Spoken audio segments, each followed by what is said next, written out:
Bon, salut à tous, ce soir vidéo depuis ma chambre, dans le petit village de Rondon, après une petite journée typiquement colombienne, pas très long de kilomètres, je pense que c'est moins de 20 kilomètres, un peu moins de 1000 de dénivelé, là. La dernière montée était un peu difficile, mais rien d'insurmontable. Mais donc je suis parti sans savoir si j'allais trouver un hébergement. Donc je suis parti quand même assez tôt pour être sûr que si j'en ai pas un, j'ai un plan B pour aller jusqu'au village suivant, là, Ramiriki. Et en montant à un endroit, il y avait un asadero, un endroit où ils font des grillades.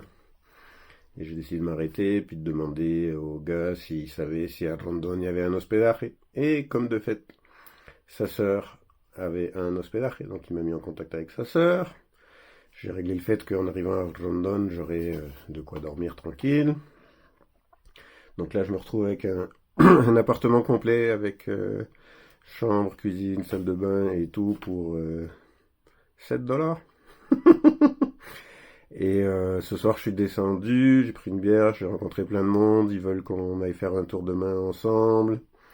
Donc ça se peut que je reste 2 nuits ici. Je leur ai dit, si je me lève et que le ciel est vraiment dégagé, je vais continuer mon chemin parce que c'est une journée de paramo devant moi avec beaucoup de montées, les flaviajones, la beauté spectaculaire de la Colombie. Puis ça serait dommage de rater une belle journée. Mais si demain matin c'est gris, ben, je vais rester ici. En plus, demain c'est jour de marché ici. Donc il devrait y avoir un peu d'animation. Les gens sont vraiment super sympas et ils sont pas habitués à voir des gringos. C'est assez évident. Sortie de Setakira, direction Rondon. On va voir s'il y a de quoi se faire héberger là-bas ou pas. Météo pas fameuse comme tous les matins, mais ça devrait se dégager. S'il n'y a pas d'hébergement, il va falloir que je trouve un plan B, probablement continuer jusqu'à la Mikiri, mais j'espère bien que je vais trouver quelque chose. Ce serait un peu dommage quand même. Il y a un bout d'asphalte, puis après ça devient de la trocha. Alors, je sais pas si ça se voit bien, mais là-bas en face, il y a un village. Je sais pas si ça se voit. Ouais, ça se voit un peu. C'est probablement Rondon. La mauvaise nouvelle, c'est qu'il faut descendre dans la vallée pour remonter là-haut. C'est là-bas que je vais savoir si c'est la fin de ma journée ou si la journée continue. Ils sont en train d'arranger la route, regardando la vía. No sé si me van a dejar pasar. J'espère qu'ils vont me laisser passer. C'est l'asadero. Mira, te voy grabando. ¿Sí? Te voy grabando.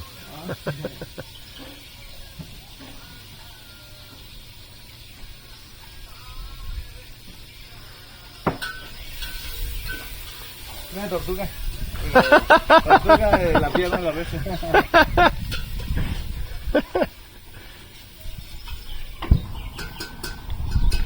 Claro.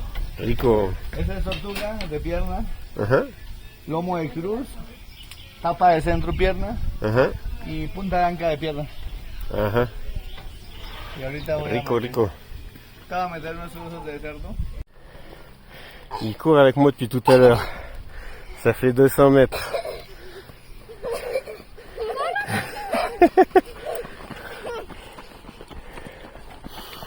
Le petit court vite mais pas longtemps. Bon, après avoir scotché chez Sélafine, je me suis décidé à repartir. Là en face on voit bien le village où je dois aller. Je pense que la route elle est quelque part là, la route qui monte. Là ça descend, donc à partir de là, descente jusqu'au Rio. Et après c'est de la montée jusqu'au village. Alors Séraphine, il m'a donné un contact à Rondon, c'est pour ça que j'ai pu prendre mon temps. Je sais que sa sœur va m'héberger. Là, c'est tout de suite beaucoup plus petit comme route pour aller au village. Buenas! Parce que c'est cette culture là. Mais c'est vraiment mignon, ces arbres. L'arrivée à Rondon. Alors, c'était une journée intéressante.